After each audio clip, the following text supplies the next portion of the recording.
When I served the Iron Kingdom, I did so because I saw no other choice. Because once they learned that the lash would not move me, they turned it on those who could.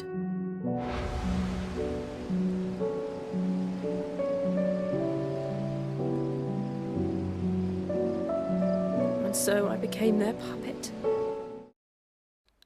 I think that Final Fantasy XVI's characters are very well written and designed, and Jill Warrick is no exception. Seriously, what's not to like? She can hold her own in a fight, wields the power of Shiva, icon of ice, is a frequent moral support to Clive and Joshua, is stylish but remembered to wear practical shoes because she knew that she had to walk around Valisthea. So I hope you'll understand why I am upset that the game built up her character before basically sweeping her into a corner. Before I start ranting, note that there will be spoilers ahead. You have been warned. Even as a child, Jill was already a voice of encouragement to Clive and Joshua. But was she just the proverbial middle child in this rather dysfunctional family? In a conversation with Clive, Jill mentions that she was brought to Rosaria when she was younger, and that her nation had previously been at war with Rosaria. Since coming here, I've begun to take peace for granted. I assumed the war between our nations would be the last. At least 2 lore entries confirm this. Her father, called the Silvermane, was the chief of the Northern Territories, and Jill is their princess. And although most of her life with the Rossfields seems to have been a happy one, this was not always the case. How could I forget? You saw me crying and thought a change of scenery might lift my spirits. Before we left, my chambermaid told me she'd overheard your mother talking about my marriage prospects with some of the noblewomen at court. They were debating whether it would be more profitable to marry me off to one of the high houses instead of saving me for the ducal line. No one thought to ask me what I wanted. I was nothing to them. A pawn at best. I felt so trapped, so lonely. After the fall of Phoenix Gate, the Ironbloods saw their chance and invaded Rosaria. Jill was captured and taken to the Iron Kingdom.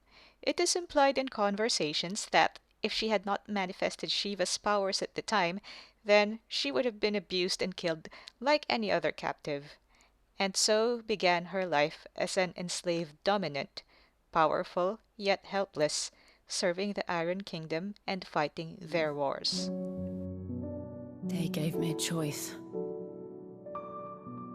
To fight for them on the battlefield or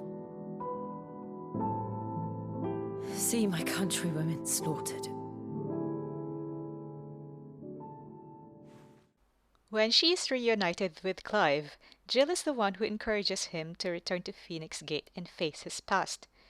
Ever the loyal companion, she is by his side whenever life deals Clive hard knocks. And she doesn't hesitate to be brutal, or brutally honest, when needed. You've always been a terrible liar. Is that true? It's not untrue. Let's say no more about it, eh? It wouldn't do to linger on my neck. Final Fantasy XVI is not just Clive's story, but Jill's story as well. As Clive once sought vengeance for his brother, Jill also seeks retribution against the Iron Kingdom. There's something I need you to know. I saw the Patriarch do things no one should have to see. And so I swore that he would die by my hand. I understand. I faced my demons, then you must face yours.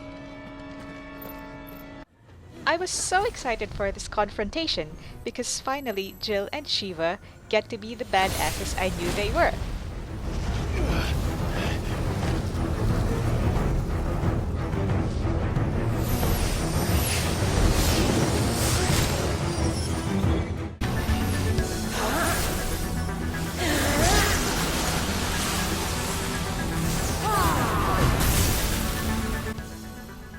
sadly, Shiva is left on the sidelines while Ifrit gets to be the hero. I won't take long. And while Jill gets her moment to monologue before finishing off the priest Imran, I expected more from this showdown. May the blessing of the crystals go with you.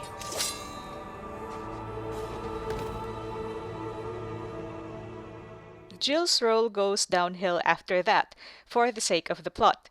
Not only does she get captured by Hugo at one point, but later, when she protects Clive from Barnabas, again without the opportunity for a cool boss battle, Jill gets captured for the second time. My girl Jill has the powers of Shiva, and the game's writers seem to have conveniently forgotten that.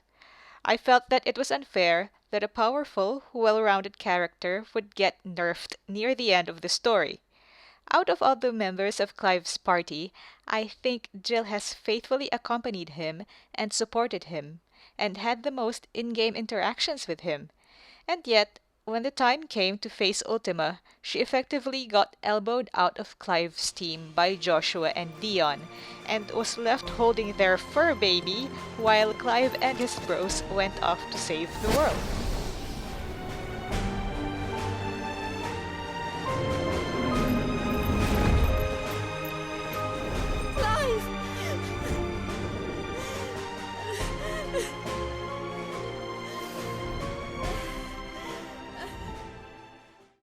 The Final Fantasy series has a long history of solidly likable female characters like Tara Bradford, Tifa Lockhart, Aerith Gainsborough, Princess Garnet, and Yuna, just to name a few.